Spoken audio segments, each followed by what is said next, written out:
Hello दोस्तों, स्वागत है आपका आपके channel something new in education पर। एनसीईआरटी सीरीज में आज हम देखने वाले हैं क्लास 9 के एनसीईआरटी साइंस चैप्टर 4 परमाणु की संरचना। इस वीडियो में हम चैप्टर के अंदर दिए गए प्रश्नों के हल को देखेंगे। तो चलिए वीडियो को स्टार्ट कर। इसमें आपका फर्स्ट क्वेश्चन दिया गया है कि कैनाल किरणें क्या होती हैं। चलिए इसके आंसर को देख लेते हैं। तो फर्स्ट क्वेश्चन का आंसर हो जाएगा हमारा, कैनाल किरणें धनावेशित विकिरण है जो एनोड से कैथोड की ओर चलती हैं। इन्हें एनोड किरणें भी कहते हैं। कैनाल किरणों के कारण ही धन आवेशित अपरमाणु कण प्रोटॉन की खोज हुई। मतलब प्रोटॉन की खोज किसके बाद हुई? जब कैनाल किरणों की खोज हुई उसके बाद ही प्रोटॉन किरणों की खोज हो पाई। तो ये था हमारा फर्स्ट क्वेश्चन का आंसर। सेकेंड क्वेश्चन दिया गया है, यदि किसी परमाणु में एक इलेक्ट्रॉन और एक प्रोटॉन है तो इसमें कोई आवेश होगा या नहीं। ये सेकंड क्वेश्चन है। चलिए इसके आंसर को देखते हैं।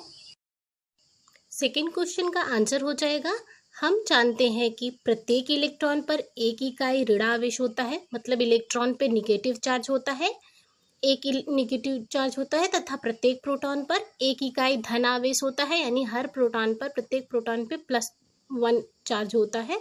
इसलिए आवेश की संख्या समान है, दोनों पे एक एक है, परंतु विपरीत है। मतलब दोनों पॉजिटिव और निगेटिव हैं। विपरीत होने के कारण परमाणु पर कोई आवेश नहीं होता और वे उदासीन होते हैं। तो ये था हमारा सेकंड क्वेश्चन का आंसर। पेज नंबर 46 पे ही देखिए, इस साइड पे लेफ्ट साइड पे दिया गया है क्वेश्चन। इसका फर्स्ट क्वेश्चन है, परमाणु उदासीन है। इस तथ्य को थॉमसन के परमाणु मॉडल के आधार पर स्पष्ट कीजिए। चलिए इसके आंसर को देखते हैं। इसके फर्स्ट क्वेश्चन का आंसर हो जाएगा, उसमें पूछा गया था थॉमसन मॉडल के अनुसार बताना है, तो उन्हीं के अनुसार हम बता रहे हैं। उसमें फर्स्ट पॉइंट है थॉमसन परमाणु मॉडल के अनुसार। फर्स्ट पॉइंट, परमाणु धन आवेशित गोले का बना होता है और इलेक्ट्रॉन उसमें फंसे होते हैं। ये इलेक्ट्रॉन को दिखाया है हमने, माइनस चार्ज है उस पर। सेकेंड पॉइंट है, ऋणात्मक और धनात्मक आवेश परिमाण में समान होते हैं। जैसे कि ऊपर हमने देखा था कि दोनों में इलेक्ट्रॉन और प्रोटॉन दोनों पे समान चार्ज होते हैं, पर नेगेटिव और पॉजिटिव होते हैं, विपरीत होते हैं। परिमाण में समान होते हैं, इसलिए परमाणु वैद्युतीय रूप से उदासीन होता है। कहीं ना कहीं इससे ही रिलेटेड है, पर इनके अनुसार था तो इनके अनुसार हमने बताया। ये था हमारा फर्स्ट क्वेश्चन का आंसर। सेकेंड क्वेश्चन दिया गया है, रदरफोर्ड के परमाणु मॉडल के अनुसार परमाणु के नाभिक में कौन सा अपरमाणु कण विद्यमान है। चलिए सेकंड क्वेश्चन के आंसर को देखते हैं। इस पे सेकंड क्वेश्चन का आंसर है, इन्होंने पूछा आगे रदरफोर्ड के परमाणु मॉडल के अनुसार। तो इनके अनुसार परमाणु मॉडल का केंद्र धनावेशित होता है जिसे नाभिक कहा जाता है। इसलिए नाभिक में अपरमाणु कण प्रोटॉन विद्यमान होते हैं क्योंकि प्रोटॉन धनावेशित होता है। ये था हमारा सेकेंड क्वेश्चन का आंसर। थर्ड क्वेश्चन है, 3 कक्षाओं वाले बोर के परमाणु मॉडल का चित्र बनाइए। थर्ड क्वेश्चन के आंसर को देखते हैं। थर्ड क्वेश्चन का आंसर, उसमें बोला गया था बनाने के लिए आपको फिगर के माध्यम से, तो हमने ऊर्जा कोष को दिखा दिया है। 3 ऊर्जा कोष K, L और M। K के लिए N=1 होता है और L के लिए N=2 होता है, M के लिए N=3 होता है।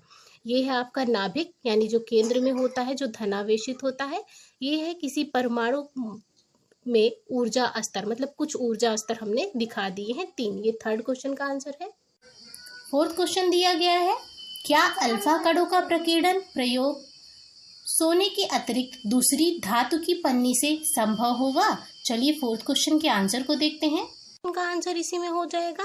इसमें पूछा गया था क्या ऐसा हो सकता है, तो हाँ हो सकता है। 7 कणों का प्रकीर्णन किसी भी धातु की पन्नी से हो सकती है। ऐसा नहीं है कि सोने की पन्नी ले तभी, और परिणाम वही प्राप्त होगा क्योंकि सभी धातुओं के परमाणुओं की संरचना एक जैसी होती है। ये था हमारा फोर्थ क्वेश्चन का आंसर।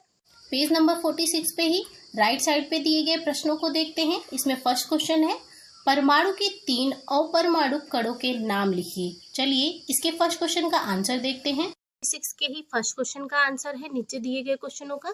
परमाणु की 3 अपरमाणु कण पूछे गए थे, तो फर्स्ट हो जाएगा electron, second proton, third neutron हो जाएगा।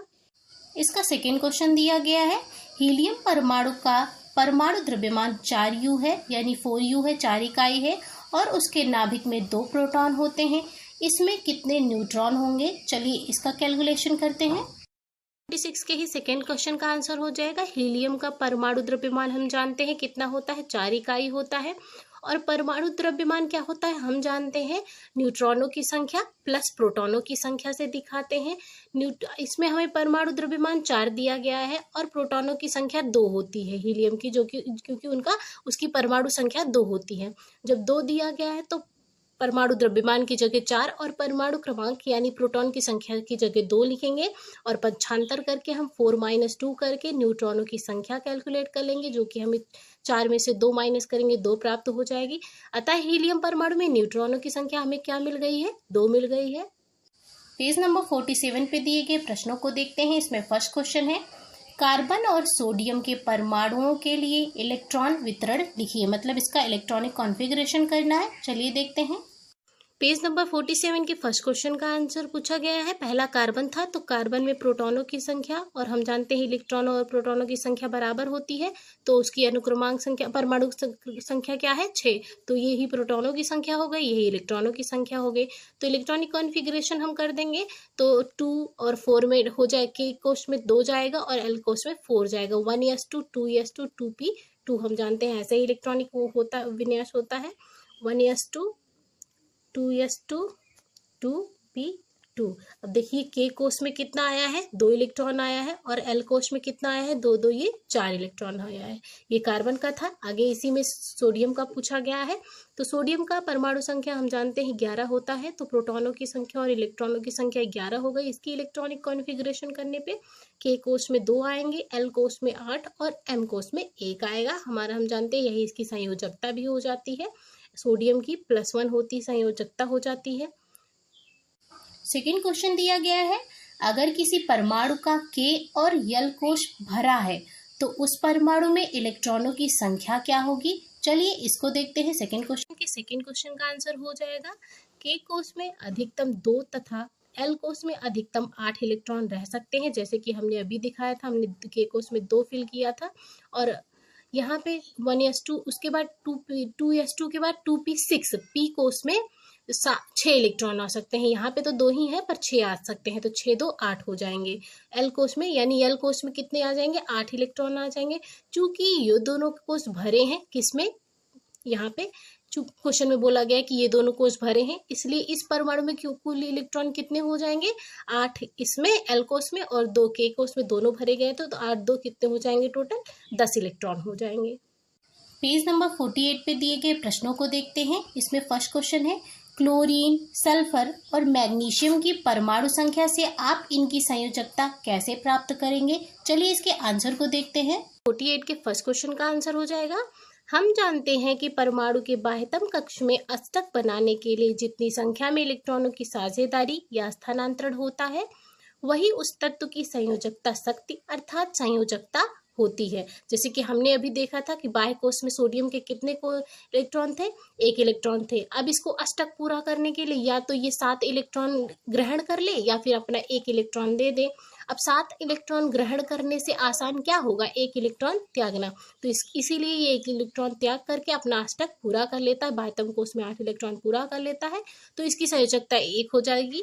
तो यही यहाँ पर है कि संख्या में इलेक्ट्रॉनों की साझेदारी या स्थानांतरण मतलब अष्टक को पूरा करने के लिए वही उसकी क्या कहलाती है, संयोजकता, यानी संयोजकता शक्ति या संयोजकता कहलाती है। अब इसी में जैसे कि फर्स्ट पॉइंट है तो क्लोरीन का पूछा गया है, तो हम क्लोरीन का कर देते हैं इलेक्ट्रॉनिक कॉन्फ़िगरेशन और इसकी संयोजकता निकाल लेते हैं। क्लोरीन का हम जानते हैं परमाणु क्रमांक 17 होता है, तो इसमें इलेक्ट्रॉन और प्रोटॉन दोनों कितने होंगे, 17 होंगे। इलेक्ट्रॉन और प्रोटॉन दोनों ही कितने होंगे, 17 होंगे। इसका इलेक्ट्रॉनिक कॉन्फ़िगरेशन करेंगे तो के कोष में 2, एल कोष में 8 और एम कोष में 7 इलेक्ट्रॉन आए हैं, टोटल 7 हो गए हैं। अब देखिए बाह्यतम कोष में 7 इलेक्ट्रॉन है क्लोरीन के, तो या तो अष्टक को पूरा करने के लिए 1 ग्रहण कर ले या फिर 7 त्याग दे। तो इसके लिए 1 ग्रहण करना आसान होगा, 8 में से 7 हमारे पास है, 7 माइनस करके 1, हाँ इसकी संयोजकता क्लोरीन की हो गई। इसी में आगे सल्फर दिया गया, हम जानते हैं सल्फर का क्या होता है, परमाणु क्रमांक 16 होता है। इसमें इलेक्ट्रॉन प्रोटॉन दोनों कितने हो जाएंगे, 16 हो जाएंगे। इसका इलेक्ट्रॉनिक कॉन्फ़िगरेशन किया हमने। एम कोश में हम देख रहे हैं 6 इलेक्ट्रॉन बाह्यतम कोश में है। इसको अष्टक पूरा करने के लिए 8 इलेक्ट्रॉन करने के लिए कितनी की आवश्यकता है, 8 में से 6 माइनस कर देंगे, 2 प्राप्त हो जाएगा। यानी कि इसकी संयोजकता कितनी हो गई है, इसकी संयोजकता क्या हो जाएगी, 2 हो जाएगी। किसकी, सल्फर की। सल्फर की संयोजकता कितनी हो जाएगी, 2 हो जाएगी। थर्ड पॉइंट पे आपको मैग्नीशियम दिया गया है। मैग्नीशियम का हम जानते हैं परमाणु क्रमांक 12 होता है, तो इलेक्ट्रॉन प्रोटॉन दोनों इसमें कितने हो जाएंगे, 12 हो जाएंगे। इलेक्ट्रॉनिक कॉन्फ़िगरेशन करने पे इसके बाह्यतम कोश में 2 इलेक्ट्रॉन आ रहे हैं, तो यानी ये बाह्यतम कोश में 2 इलेक्ट्रॉन आ रहे हैं, तो 2 को त्याग दे, या फिर इसको अष्टक पूरा करने के लिए 6 और इलेक्ट्रॉन चाहिए, तो 6 ग्रहण कर ले या तो 2 को त्याग दे। तो 2 को त्यागना इसके लिए अच्छा बेहतर होता है, आसान होता है, इसलिए 2 को त्याग देता है। यानी इसके बाद इसकी संयोजकता कितनी हो जाएगी, 2 हो जाएगी।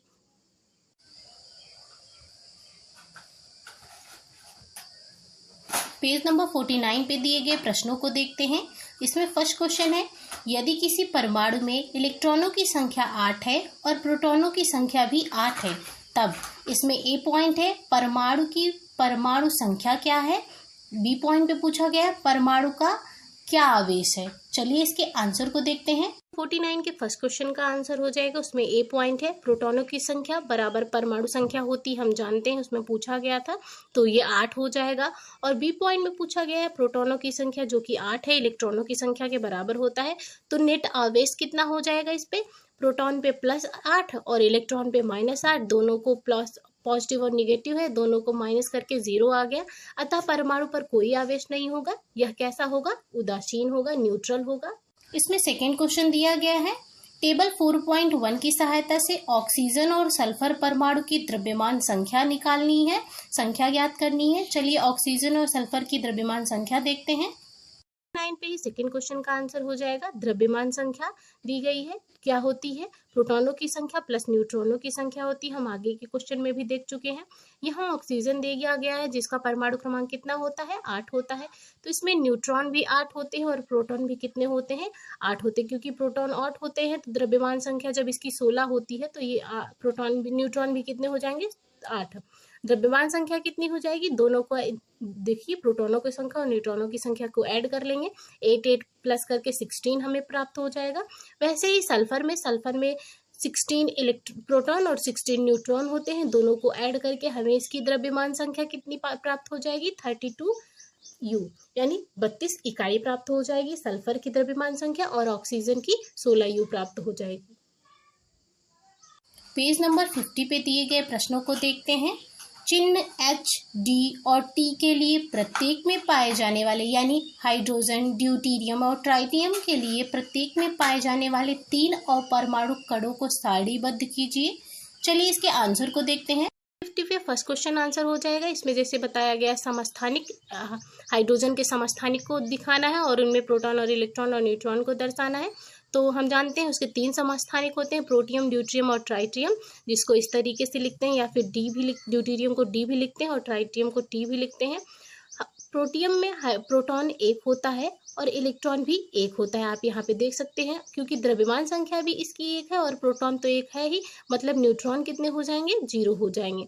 ड्यूटेरियम में प्रोटॉन 1 होता है क्योंकि द्रव्यमान संख्या कितनी है, 1, और यहाँ परमाणु क्रमांक कितना है, 1 है। और यहाँ पे देखिए द्रव्यमान संख्या 2 दी गई है, उसमें से 1 प्रोटॉन निकल गया तो 1 क्या बचेगा, न्यूट्रॉन बचेगा, और प्रोटॉन और इलेक्ट्रॉन तो बराबर ही होते हैं, हम ये जानते हैं। यहाँ ट्राइटियम दिया गया है, यहाँ पे देखिए ट्राइटियम में परमाणु क्रमांक कितना दिया गया है, ट्राइटियम में परमाणु क्रमांक भी 1 है, यानी यहाँ भी प्रोटॉन कितने हैं, 1, और इलेक्ट्रॉन भी कितने हैं, 1 ही होंगे। और यहाँ पे द्रव्यमान संख्या 3 दी गई है, जिसमें से 1 निकल गया आपका प्रोटॉन, तो 2 क्या बच जाएंगे, न्यूट्रॉन बच जाएंगे। तो ये थे समस्थानिक हाइड्रोजन के। सेकेंड क्वेश्चन दिया गया है, समस्थानिक और संभारिक के किसी एक युग्म का इलेक्ट्रॉनिक विन्यास लिखिए। चलिए समस्थानिक और संभारिक के एग्जाम्पल्स को देखते हैं। पे सेकेंड क्वेश्चन का आंसर हो जाएगा, समस्थानिक एक ही तत्व के परमाणु होते, समस्थानिक क्या होते हैं, एक ही तत्व के परमाणु होते हैं, जिनकी द्रव्यमान संख्या भिन्न भिन्न परंतु परमाणु संख्या समान होती है, जैसे कि ऊपर हमने देखा था प्रोटियम, ड्यूटेरियम और ट्राइटियम को। इसलिए समस्थानिकों के इलेक्ट्रॉनिक विन्यास भी समान ही रहते हैं। उदाहरण के तौर पर हम कार्बन के 2 समस्थानिक को ले सकते हैं, जो कि कार्बन 12 और कार्बन 14 होते हैं। इनका इलेक्ट्रॉनिक विन्यास करेंगे तो कार्बन 12 में K कोष में 2 और L कोष में 4 इलेक्ट्रॉन, क्योंकि हम प्रोटॉनों की संख्या को इलेक्ट्रॉनिक, देखिए इलेक्ट्रॉन भी यहाँ पे 6 ही होंगे, यहाँ इलेक्ट्रॉनिक कॉन्फ़िगरेशन कर रहे हैं, दोनों में इलेक्ट्रॉन बराबर ही है तो दोनों का electronic configuration same to same हो जाएगा। आगे संभारिक पूछा गया है, तो संभारिक क्या होते हैं? अलग अलग तत्वों के, यहाँ एक ही तत्व थे, संभारिक क्या हो जाएंगे? अलग अलग तत्वों के परमाणु जिनकी द्रव्यमान संख्या समान होती है लेकिन परमाणु संख्या भिन्न भिन्न होती है। समस्थानिक में परमाणु संख्या समान होती है, द्रव्यमान संख्या भिन्न। यहाँ द्रव्यमान संख्या समान होती है और परमाणु संख्या भिन्न भिन्न होती है। एग्जाम्पल के तौर पे हम कैल्शियम ले सकते हैं और आर्गन, दोनों की देखिए कैल्शियम परमाणु क्रमांक 20 है और आर्गन की 18 है, लेकिन दोनों का द्रव्यमान संख्या कितना है? 40-40 है, इक्वल। इलेक्ट्रॉनिक कॉन्फ़िगरेशन इनका डिफर हो जाएगा क्योंकि इसमें 20 इलेक्ट्रॉन है कैल्शियम में और आर्गन में 18 इलेक्ट्रॉन है, तो इनका इलेक्ट्रॉनिक कॉन्फ़िगरेशन कैल्शियम में K कोष में 2, L कोष में 8 हो जाएंगे, M कोष में 8 हो जाएंगे और N कोष में कितने हो जाएंगे? 2 इलेक्ट्रॉन। और आर्गन के K कोष में 2 और L कोष में 8 और M कोष में 8, क्योंकि यहाँ पे 18 ही थे तो 18 ये कंप्लीट हो गया, तो इनका इलेक्ट्रॉनिक कॉन्फ़िगरेशन डिफर हो जाएगा। तो ये था हमारा चैप्टर 4 में दिए गए अभ्यास के अंदर दिए गए प्रश्नों के हल। अगर वीडियो अच्छी लगती है, हेल्पफुल लगती है, तो लाइक, शेयर एंड सब्सक्राइब करना ना भूलिएगा। Thank you for watching.